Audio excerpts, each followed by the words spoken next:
My name's Dave DeBow, founder of MoneyPartnerFormula.com, and this show is built for everyday real estate investors who are actively doing deals and looking to scale using other people's money. So if you're an active real estate investor and you want to get featured on this show to talk about your own real estate and capital raising experiences, then just go to daveinterviewsyou.com. Now let's get rolling with this episode, and remember to subscribe for daily interview content. Welcome back, folks. Today we've got a dynamic duo zooming in from Rhode Island. We've got Lynn Dolan and Donna Chartier, and they are real estate investors and partners, and they connected a little while ago doing flips.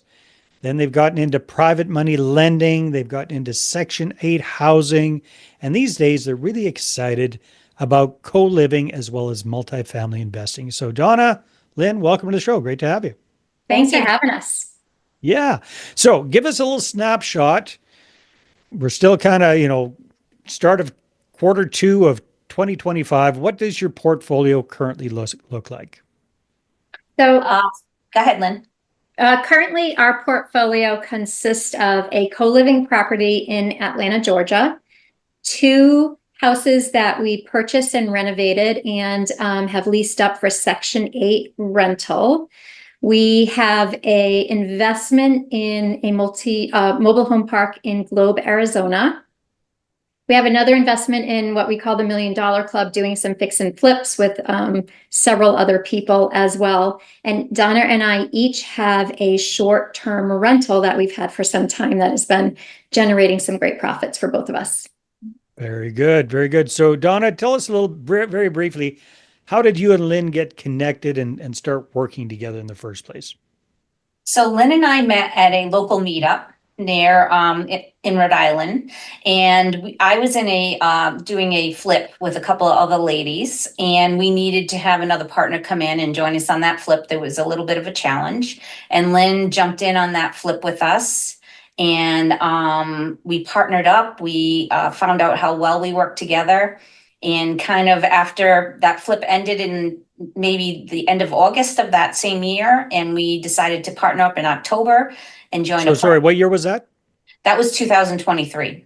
Okay, so at this point, about 2 years in, got it? Yeah, just about 2 years in, and we realized how well we work together, how we offset each other with our strengths and our weaknesses, and decided that we're both in the same stages of our lives. We both have the same goals, focuses. We're both grandmothers, wives, mothers, and we wanted to move on with the same types of goals and everything. So it was a partnership made in heaven, and we just moved on from there.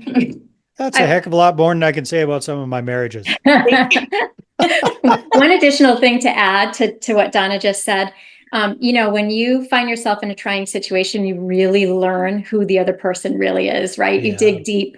And Donna and I were in a trying situation with trying to manage ourselves out of this flip without losing money. And that's what was so appealing, I think, to me, that we were able to, in that type of a situation, work together, resolve it, and make a little bit of money.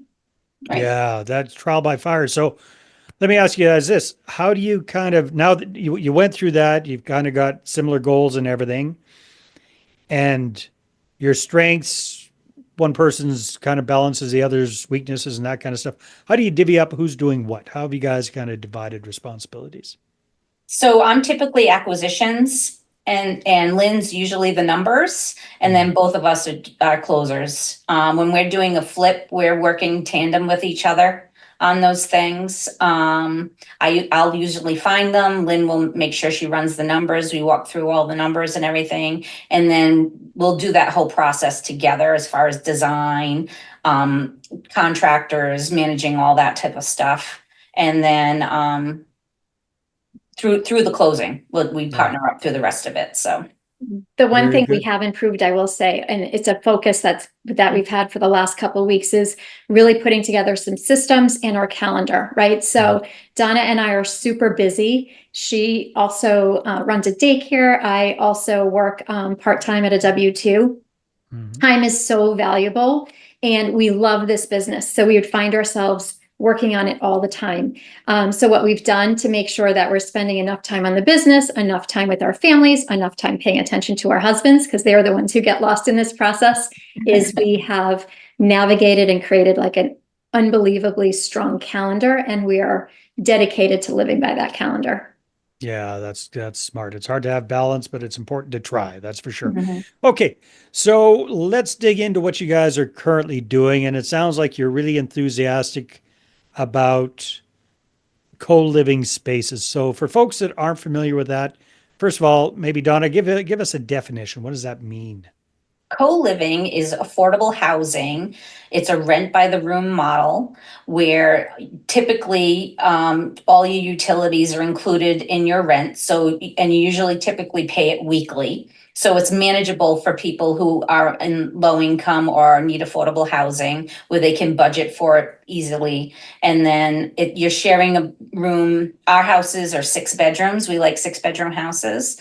But some can be a little bit less, some can be a little bit more. We really like to create a really nice, comfortable home-like environment for our members. So we're really into adding like every room has its own workspace and TV and its dresser, and it's a reaching closet. It's got a nice bed with a mattress and everything. So really all they have to do is bring in their bedding.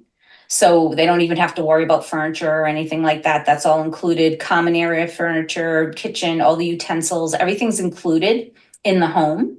And it really makes it for a seamless move in and move out process for the members that we have. And it's a minimum of a 30-day stay that they have to, so it's not a huge long commitment for them, which is another draw for people that are in transition or people that just need temporary housing.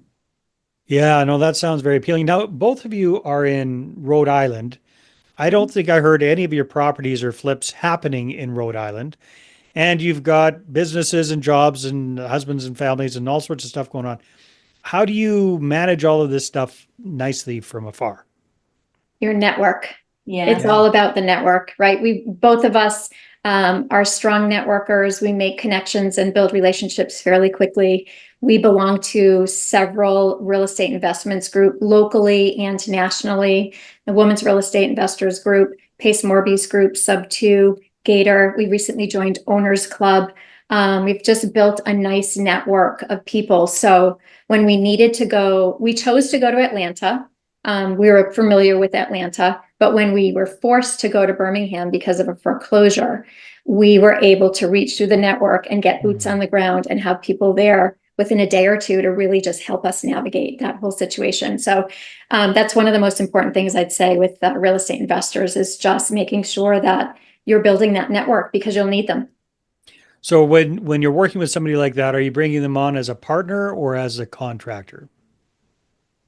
We'll find contractors through our network and we're hiring them as contractors. We will utilize the network sometimes as a partner. We haven't had to do that yet, but a lot of other people have done that. We will utilize them as boots on the ground and compensate them for whatever they might be helping us with, whether it's changing locks or checking on houses or meeting contractors to do walkthroughs, different things like that. So we'll compensate them in that sense, but it's really about building a whole team. Once we find a contractor, we'll reach out. Do you have an electrician? Do you have a plumber? Do you have, whatever the needs are for that particular property? We'll reach out in that sense and build a team in that area. So then we can scale. We can keep just keeping that same team together and keep moving on to the next house, the next house, and the next house. Yeah, so it sounds like you guys have got a lot of experience with smaller properties, single family homes that you're now converting into kind of multifamily and the rent by the room idea. But you mentioned that you're starting to get into multifamily as well. What are you guys looking at with multifamily? We're approaching it 2 different ways. So we actually just became general partners in a large management fund called the Williston Wealth Management Fund out of Massachusetts. And we're going to be capital raising for that particular fund. So we're excited about that. It's a real opportunity for us to reach into our networks, maybe bring some new people into that particular fund and also learn, right, as we go. And then we're also looking at You start smaller always. The single family homes are a little bit easier to navigate through and learn from. And then we did the co-living, which is kind of taking that single family home and maximizing the profits by adding additional rooms. And now we are very interested in purchasing our own multifamily as well. For us, that would be like a 12 to a 20 unit to kind of first start to get our feet wet. And then once we understand that, probably move on to bigger and better things. Exciting, exciting. So capital raising sounds like an important part of what you ladies are doing. Tell me a little bit about what that experience has been like. I'm assuming, I could be wrong, that neither one of you comes from a capital raising background. Am I correct with that, or Correct. you're correct? All right. So when did you start doing that, and what does that look like for you guys right now?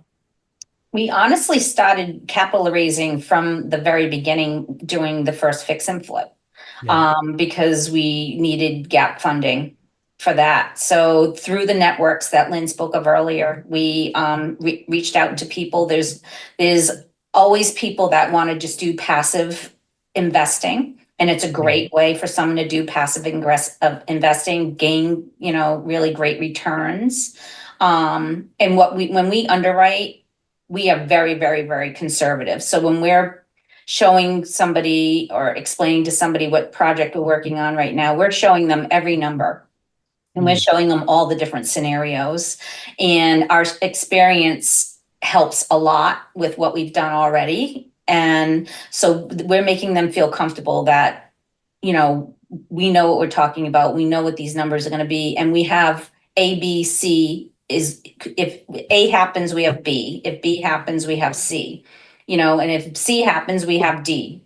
So there's always a backup plan in case, something pivoted or something like that. So we started from the very, very beginning. So we've pretty much raised capital for pretty much every project that we've done.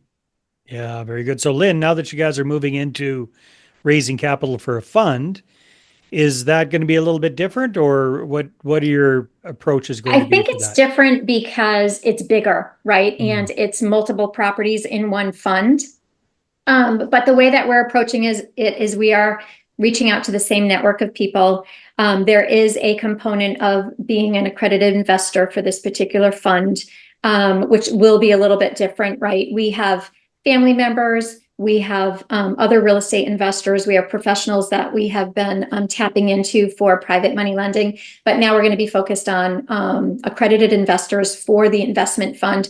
But still, I think it's still the same type of skill set needed, right? You need to be able to, we're not going to be doing one-on-ones. We're going to be doing Zooms with multiple people talking about the project, determining their accredited, if they're accredited or not, telling them how they might become accredited, helping them transfer funds from a 401k into a self-directed IRA, like all of those skills, maybe a little bit different tactics, but certainly I think the skill sets will be very similar to what we've been doing.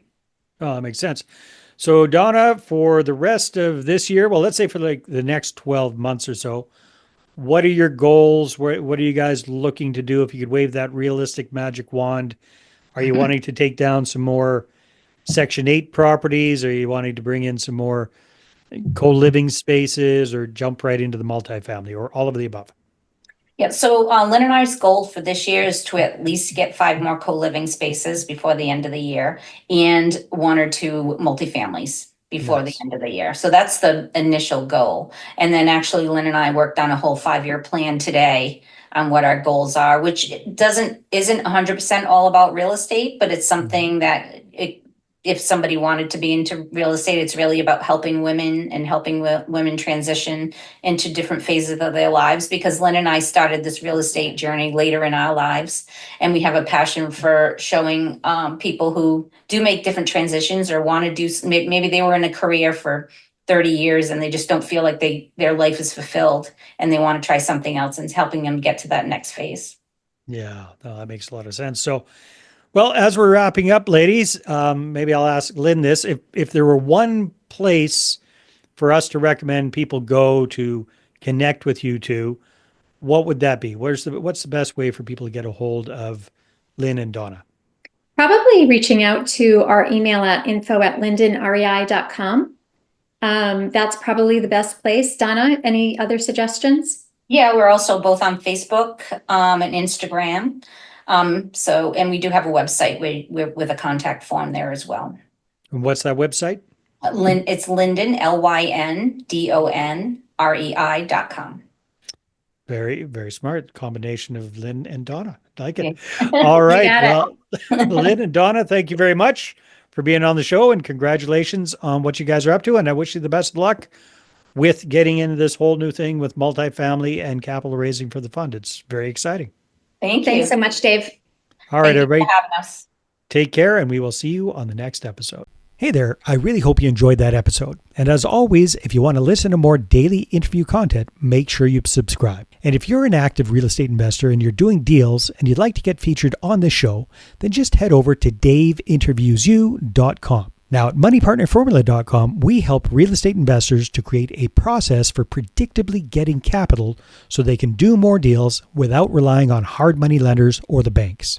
We do this by building them a private capital marketing system. Now, if you want help turning yourself into a big money capital attraction machine, then book a call with our team to see how we can help. Just visit moneypartnerformula.com to find out more. All right, take care, and we'll see you on the next interview.